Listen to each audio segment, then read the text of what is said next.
Oh, hey, look! I'm small! Just like the chances of me being happy with the Packers' first round picks.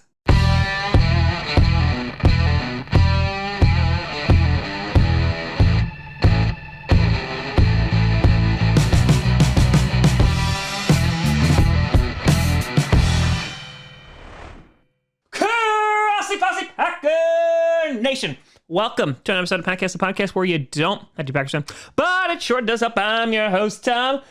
Only a couple more days of mocks, Tom. Just a couple more days. Grossi, and today we're gonna be doing our first full first round mock draft for every single team we're gonna go through. We're gonna do it, and we're gonna get it done, and we're gonna do it live. Well, at least I'm doing it live. It's gonna be pre-recorded, so, you know, when I accidentally say a name wrong or I say butts one too many times, I can edit it out. So let's get down to business to defeat the Huns, starting off with the Jacksonville Jaguars and their first pick.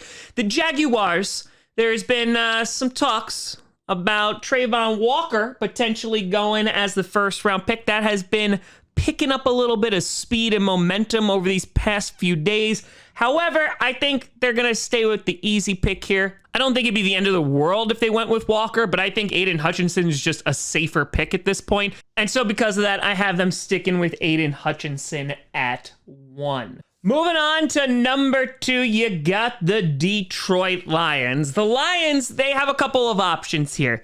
I know some people have been mocking a QB like Malik Willis to the Lions, but they also have a lot of other needs, especially on the defensive side of the ball. You've seen Dan Campbell come in and obviously want to build this team in the trenches, as evident from their first picks in last year's draft.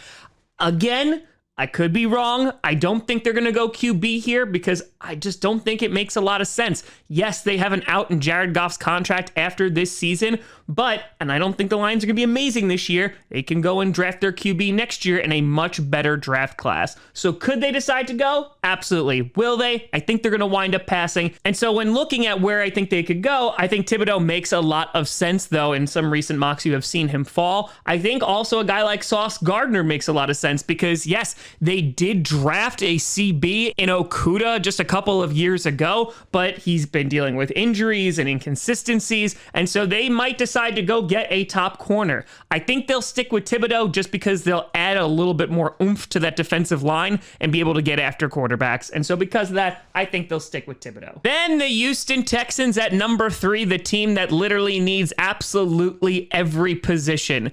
They could do just about anything here, and I think that they'll be okay. They could go with a premier tackle, which is where I think they're gonna go. They are basically gonna probably choose between Ickey or Evan Neal. I'm going to lean towards Evan Neal at this point. Evan Neal was originally favored to be the number 1 overall pick. And while Ickey has definitely been getting a lot of press lately, and he's probably going to go in the top 5, I think they stick with Evan Neal here. They address a big need that they have on that offensive line because it doesn't matter who their QB or their running back is. If they have no time to throw the ball or to find lanes, they're not doing a whole lot of anything. So because of that, I'm going to go with Evan Neal. Following that, you got the JATS suck New York Jets, their first of 2 top 10 picks. The Jets, yeah, they're another team that are in need of a couple of things. Obviously, going and getting Mekhi Becton and trying to protect Zach Wilson. Becton just has to stay healthy. Could they go tackle here? Yes, they could. However, I think they're going to wind up going with a corner here. You could argue if it's Sauce or Stingley who's the best corner here. I think they're going to go with Sauce just because I think that is the better pick for them. And so because of that, Sauce Gardner goes to the Jets. Following that, you got the New Jersey Giants. How are they going to screw this up is the question of the day. That it really is. They need to address a couple of things. They need to address both sides of the football on the line. Their offensive line really needs to get better. I think if they fall into this particular scenario, they're going to say, hey, let's go get a premier tackle to try and keep Daniel Jones upright. Then we'll focus on the other side of the ball in just 2 picks. So here, this is where I see Sticky Icky going. And because of that, they're going to make their offensive line a whole lot better. Following that, you got the Carolina Panthers, who are an interesting team. They could go for a QB, which is much needed if they like a guy like Malik Willis or others, or they could address the offensive line. Now, you're talking about Matt Rule probably in his last year if he really doesn't turn things around. They have a very young defense because they invested heavily in the defense in the past few drafts. And so, looking ahead, I think O-line is one of their biggest needs. And the way that I'm looking at it is kind of similar to the Lions. The Panthers, I mean, they have the Buccaneers and Tom Brady coming back, who are probably going to win the division. I don't know how competitive the Panthers are going to be. I think they'll be better than they were last year. But at the same time, if they really want to, again, they can trade up and potentially go get their QB next year, because I don't see them making the playoffs this year. So because of that, I'm actually going to have them not go with a QB, and I'm going to have them address the offensive line instead. I'm going to have them go with Charles Cross. Now, I will say what makes the Carolina Panthers interesting is because they don't have a lot of picks in this draft. So they could very well decide, hey, let's go get a QB right now. But in this scenario, I'm just going to have them address a need and get a tackle. Then you have the New Jersey Giants picking once again at number 7. And here, I think if Trayvon Walker is still sitting there, they absolutely pull the trigger on him. Here, they address both sides of the ball, and they'll be very, very happy if this actually works out, but it's the Giants, so they probably won't. Then you got the Atlanta Falcons picking another team that could potentially go after a quarterback. On top of that, they could use some help along their offensive line, and they could also use some help in their secondary. If I'm just taking a gander here, the guys that stick out to me is probably going to be Stingley, just because you're going to get a premier corner and just trying to rebuild that team. And let's be very honest, that is what the Falcons are doing. They are in full-blown rebuild mode. We have no idea what's going on with their quarterback. They got Marcus Mariota, but they'll probably be drafting a quarterback. If not in this draft, they'll be drafting him next year. And here, I think they might as well go out and get a premium talent instead of reaching for a QB, because honestly, they could probably just get one later in the draft. So I'm going to have them go with Stingley here. Following that, you got the Seattle Seahawks chilling at number 9, another team that could do a litany of things. They're in dire need of a quarterback. They could decide to finally address their offensive line, or get a premium guy for their defense. We all know Pete Carroll's probably going to lean towards the defense. Here, if I'm going to take a wild guess, I think they're going to go edge rusher. I think Karlaftis makes a lot of sense here to put some pressure on some good QBs that are within their division. Other guys I could see them going with are a Kyle Hamilton. They could go with Trent McDuffie. But here, I'm going to have them get after the quarterback and go with George Karlaftis. Then you got the New Jersey Jets picking once again.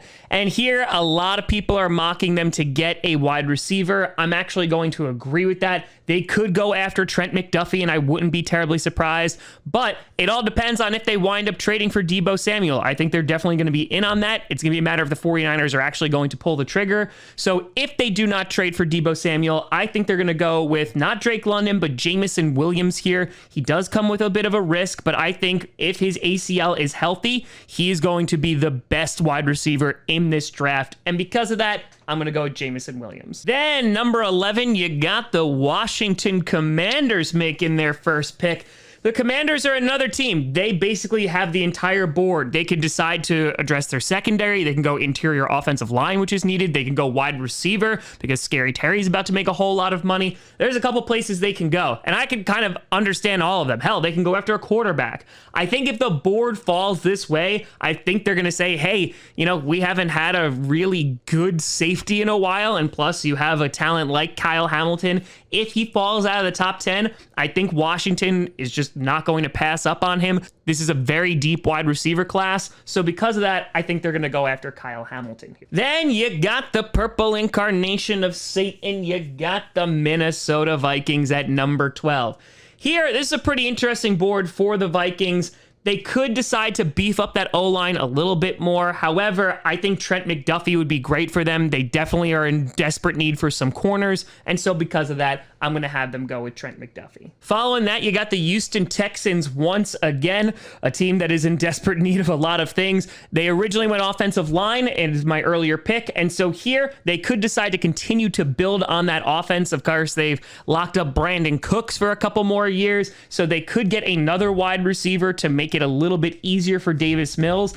And if we're deciding, I think Garrett Wilson is the safer pick, but Drake London has the bigger upside. They could also decide to beef up that defense, but here I'll have them sticking offense and I'll have them go with Drake London. He is an imposing wide receiver, and while he doesn't have the speed that a lot of people like, I think he'd be a great target for Davis Mills or whoever their future QB is going to be. Following that, you got the Baltimore Ravens picking at number 14. The Ravens are an interesting team because I think they're going to be really good this year if they can just stay alive and keep, I don't know, 75% of their team off of IR. This is another interesting board here. It's likely that they are going to go defense. And here, I'm going to have them actually go with Jordan Davis, the DL from Georgia. Why Davis over Wyatt? First of all, Davis is an absolute run stuffer, and I think he does that phenomenally well. On top of that, he's a bit younger than Wyatt, so I think they're going to go with a little bit more youth here. You're going to get a premium run stuffer here, and I think they're going to go up and they're going to get Jordan Davis. Then you got the Philadelphia Eagles, their first of 2 first-round picks here, and we all make fun of them potentially going wide receiver, but I think that's a real possibility with Jalen Reagor. And so if they're met with this scenario, they could say, hey, do we go with Garrett Wilson, who I think is a very safe pick, or do we go with linebacker and get Devin Lloyd? In this scenario, I think if Garrett Wilson winds up falling to them, they absolutely pull the trigger here. So yes, they are going to take 3 first-round wide receivers, but hey, it'll make their offense a lot better. Then you got the New Orleans Saints with their first of 2 first-round picks. It is likely that the Saints wind up trying to trade up to get a premium tackle. They obviously need a wide receiver here. With the main wide receivers off the board, you still have Olave, but I think they're going to wind up going tackle here just to make sure they don't miss out on their guy. So they'll go with Raymond here. Again, I think that there's a good chance that they trade up for this position, but seeing how the board has fallen in this mock draft, I have them addressing one of their biggest needs. Following that, you got the LA Chargers picking. And again, this is another team, could go after wide receiver. But again, this is a deep draft for a wide receiver. So quite honestly, I see them going and making their secondary a bit better. You saw against the Raiders, they had a tough time stopping them. And of course, the fact that they're arguably in the hardest division this year with some damn good quarterbacks, you're going to need good secondaries. And so because of that, I think they're going to go up and potentially get a guy like Andrew Booth Jr. Following that, if you are the Eagles, you are a happy person because you addressed wide receiver, getting one of the best guys in the draft in Garrett Wilson. And here, if Devin Lloyd is still available for you, you have a needed linebacker, you go out and you get him, no questions asked. Then the Saints are on the clock once again, and they are able to get a tackle with their first pick. And here, if Chris Olave is sitting there, he just screams to be a New Orleans Saint. I think that the Saints would be incredibly happy to wind up getting him, and they're able to get him at number 19. Yeah, I think Chris Olave would be a Saint. Then you got the Pittsburgh Steelers, who are going to look like they're going to be rocking with Mitch Trubisky this season. This is another team, could use a wide receiver. Hell, maybe they get a guy out of the slot like Sky Moore. But here I think they address actually one of their biggest needs, and that's going to be along the offensive line. We saw what happened with Ben Roethlisberger when he didn't have a very good offensive line, and whoever their starting QB is going to be, I imagine Mike Tomlin does not want a repeat of that. So I'm actually going to have them go with Tyler Linderbaum here. It's not a very flashy or explosive pick, but I think it's a good pick for the Steelers, and it just helps their QB stay upright. Then you got the New England Patriots picking at 21. It's a team that they could definitely use some help on the offensive line in the interior. They could use some secondary help. They also could get a good linebacker. And here you have Nakobe Dean, who has fallen into their laps. I think he would do absolutely amazing on the Patriots. And I think Bill Belichick would say, yeah, let's take him. Following that, you got the Green Bay mother-loving Packers sitting on the board. And this could very well be what the draft board looks like come Thursday. No QBs taken in the first round as of yet, and the Packers need to decide, okay, what side of the ball are we addressing? We know the wide receiver need, and you could also look at potentially boosting up that secondary, that defensive line. Devontae Wyatt is sitting here, and I have mocked Devontae Wyatt to the Packers before. However, I think because of Wyatt's age, they would potentially shy away from him. This could be a pick that might not be the most popular, but they might go offensive line here just as a precaution. They're still able to get some really good guys, or of course, they can go wide receivers with a guy like George Pickens. I don't think they'll go to Sky Moore because he's going to be more of a slot guy, and I think that they already have their slot guys, and they're not going to give up on Amari Rodgers just yet. But I'm actually going to have them address the secondary here and go with Lewis Cine out of Georgia. And again, this might not be the most popular pick, but with Darnell Savage, coming into a contract year. On top of that, there's some concerns if he's going to be able to develop into the first rounder, where his potential could be. I just think that Scene could be a really nice addition here, and it's just another piece for Joe Barry to utilize, and I think that this could potentially put them over the top. So because of that, I'm actually going to have their first pick be Lewis Scene. Then at number 23, you got the Arizona Cardinals. The Cardinals, they could address their offensive line here. I do think instead, if Devontae Wyatt is sitting there, I think it's a no-brainer for them to beef up that defensive line. They got absolutely trampled by the Rams, and who knows what's going to go on with Kyler Murray. But here, I think they're going to get a premium guy in Devontae Wyatt. I mentioned he is a little bit older, but it keeps that defense fresh, and they're able to terrorize some opposing QBs. Following that, you got the Dallas Cowboys picking at number 24. This is another one. They could go with a wide receiver and maybe get a Sky Moore. Obviously, losing Amari Cooper and why Sky Moore would be more in the slot, I think it couldn't hurt. However, I think their biggest need right now is going to be guard. And if Zion Johnson is sitting right there, they're going to want to get some protection for Dak Prescott. So because of that, I have them drafting Zion Johnson. Then you got the Buffalo Bills picking at number 25. They could go offensive line here. They can go corner here. I think wide receiver is a possibility because they lost Cole Beasley. But considering what happened to them against the Kansas City Chiefs, I think they're going to prioritize corner. So while it might be a little bit of a reach, I'm going to have them go with Elam here just because I think corner is their biggest need and I think is going to help them the most in this upcoming season. They could address offensive line and running back later in this draft. So here, I'm going to have them go with Elam. Then at number 26, you got the Tennessee Titans.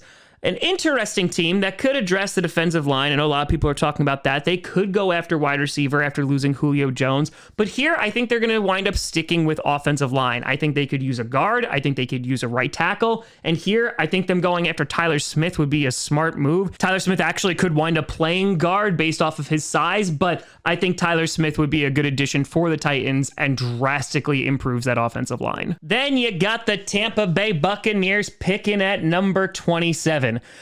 Now, this is a pick that I think they're going to reach a little bit for, but I think arguably their biggest need is going to be guard, and I think Kenyon Green is a guy who's very likely to go in the first round. So I think they're going to reach up a little bit, and while they could get some other good guys at premium positions, I think they're going to address their biggest need here and go get Kenyon Green. Following that, you got the Green Bay mother-loving Packers picking once again at 28. And if this is the board, they're picking George Pickens. Just because they have met with him a number of times. Yes, there's a lot of character issues that are coming out, but I think the guy has also matured as he's gone through college. A lot of stuff is coming out a couple of days before the draft. And I think going to a place like Green Bay where you're going to have a guy like Randall Cobb in the wide receiver room, that'll get you humble real quick. And so because of that, I'm going to have them address their biggest need and go wide receiver here. Then you got back-to-back picks by the Kansas City Chiefs. They are in desperate need of a wide receiver, so I think the first one is an easy one, and that's going to be Sky Moore from Western Michigan. It gives another weapon for Patrick Mahomes,